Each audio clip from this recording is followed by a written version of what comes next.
Hey everyone, it's David from Surplus Institute. So one of the questions I always get is, can I leave my job or is it time for me to leave my job? Which is a question only you can answer, but let's go and dive into that and let's look at some of the pros and cons of quitting your job. So if you don't know my story, I was a full-time high school math teacher. I made over $100,000 a year, plus I got excellent benefits. Decided to leave the teaching profession and work for myself, and I don't regret it. However, you get $10,000 a month, or that's what approximately I was making a month coming in as income. That goes away. You don't get that guaranteed income. You've got to bring that in. So if you're working a side hustle or you're starting to do something, you first of all want to find something that you're good at. You want to build it up. Like if you look at one of my first deals that I got in surplus funds, I got a deal for $1,500, which is nothing, and I split it with my client. But I made an extra $750 on my first deal, and I'm like, wow. And there's deals out there for over $100,000. I think my highest to date is about $122,000.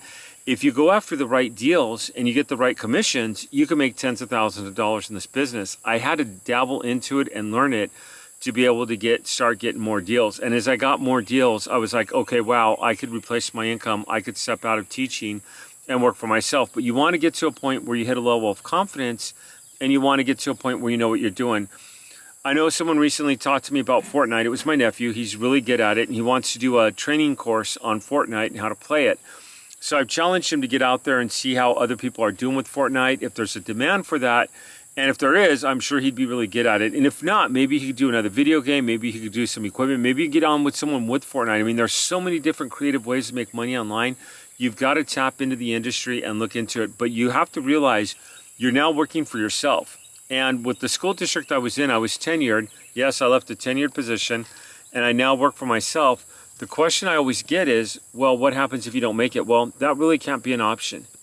You have to be able to have something that you're going to be able to continuously work for yourself on. So that's number one, is make sure that you have an action plan and make sure that you can execute it and make sure that you have that skill that you can offer with that action plan. So mine is surplus funds to get people paid money that they didn't know they had. I also teach a course with it. How am I going to go ahead and execute that business plan? Number two, and I said this earlier, you want to take a small deal and work it and then work your way up. Now, why small? Like that's kind of one of the main questions I get from people. Why not go after a large overage? Well, I've seen people go after big deals and I've seen them mess up because they don't know what they're doing. And what ends up happening is they blow it and they're devastated and they think, okay, wow, I can't do this. Or I've seen people blow small deals. And when I say blow it, one guy in particular had a $30,000 claim. He was working this and the notary messed up on the paperwork. He turned it in not knowing, and he lost a $9,000 commission, and he was very devastated. He had counted on that $9,000 before it arrived, and literally he did everything right except double check the paperwork. It went in without a signature. Even the notary stamped it. It had no signature on it.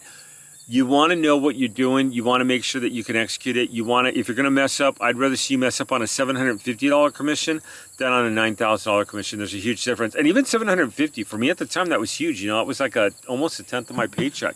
And then I was able to start getting 2 of those and then 3 of those. And I upped it and I started getting higher commissions and going from there. Number 3 is you want to be consistent in the business and set aside a daily time. The Slight Edge by Jeff Olson, I cannot recommend that book enough. It's a great book.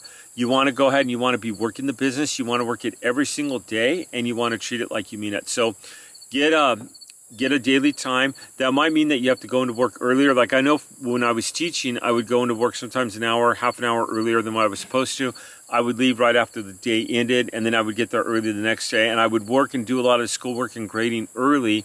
I would leave right as school got out and then I would swing over to a coffee bean and I would go ahead and work the business at least an hour, and that helped me out a lot with the business. And then as you're working this, you build up some confidence, and if your job's weighing you down and it gets to the point where it's not working for you and it works, go ahead and quit the job and go ahead and start working for yourself. You can make that happen. Hey everyone, I appreciate you watching. Give me your feedback and I'll see you on the next video.